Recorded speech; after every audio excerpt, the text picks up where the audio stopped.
মেয়েটির নাম আতিকা, বয়স 22 বছর। পারিবারিকভাবে বেশ অসচ্ছল। স্বামী ঢাকায় গার্মেন্টস কর্মী। গর্ভবতী, তাই দেখাশোনার কেউ না থাকায় মায়ের সাথে তার নানির বাড়িতে আছে।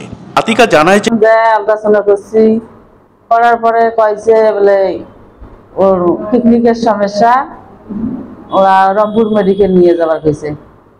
রংপুর মেডিকেল নিয়ে যায় কিডনির চিকিৎসা করবে কইছে। তারপরে এক সপ্তাহ পর আমরা সিজার করবে।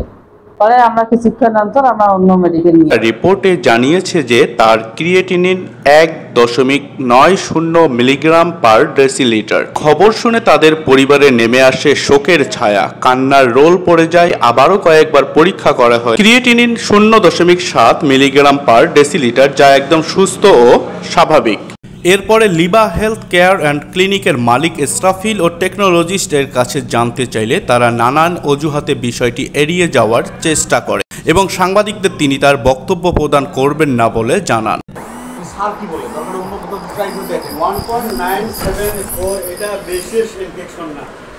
এরপর লালমনিরহাট জেলা ক্লিনিক অ্যান্ড ডায়াগনস্টিক মালিক সমিতির সাধারণ সম্পাদকের সাথে কথা বলে জানা যায় যে উক্ত বলা যায় এটা একটা অবশ্যই একটা ডিফারেন্স, এটা অনেক ধরনের, তাহলে অবশ্যই আমাদের সাংগঠনিক ব্যবস্থা আমরা তার বিরুদ্ধে নিতে পারব। লজিস্ট সমিতির লালমনিরহাট জেলা সভাপতি জানান যে সূত্র হচ্ছে ওই আইডি নাম্বার ধরে আমি ভিতরে ল্যাবের ভিতরে কাজ করি, আমি তো কোনটা রুগী আমি তো এটা বুঝতে পারবো না।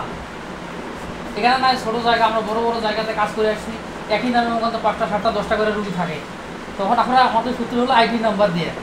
এখানে প্রতিনিয়ত এমন ঘটনা ঘটে। তারা রোগীর কাছে থেকে স্যাম্পল নিলে তা সঠিক তত্ত্বাবধানে রাখে না এবং লেভেলিং করে রাখে না। প্রায়ই এখানে এমন ঘটনা ঘটে। আমিও উক্ত রোগীর টেস্ট করেছি এবং দেখেছি যে ঘটনা সত্যি, তবে এমন ভুল মেনে নেওয়া যায় না। লালমনিরহাট সিভিল সার্জনের কাছে এ বিষয়ে জানতে চাইলে তিনি জানান, ডায়াগনস্টিক সেন্টার নিয়ে আমাদের স্বাস্থ্য বিভাগ কনসার্ন রয়েছে এবং এটার কোনো সুযোগ নেই কেউ রেজিস্ট্রেশন ছাড়া তারা কার্যক্রম পরিচালিত করবার জন্য। এটি শুধু তারা অনলাইনে আবেদন করলেই হবে না, আমাদের কাছে ইন্সপেকশনে আসতে হবে, ওয়েটিং ফর ইন্সপেকশন রিপোর্টে আসতে হবে। তারপরে আমরা ইন্সপেকশন করব, ইন্সপেকশন করার পরে আমরা রিপোর্ট দেব।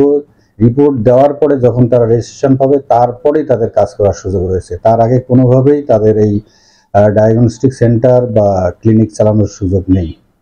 যেহেতু আপনারা এটা আমাদের নোটিশে এনেছেন, আমরা এর জন্য ব্যবস্থা নেব।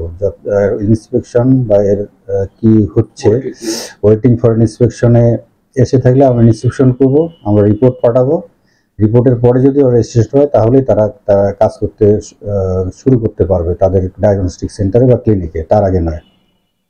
এবং স্যার তারা যে কয়েকদিন আগে যে ভুল রিপোর্টটা দিল, যে আমি আপনার কাছে দুটি রিপোর্টে দিয়েছি, যে আপনাদের রিপোর্ট পেয়েছি এবং আমরা এই রিপোর্টের ভিত্তিতে ব্যবস্থা গ্রহণ করব, শীঘ্রই ব্যবস্থা গ্রহণ করব।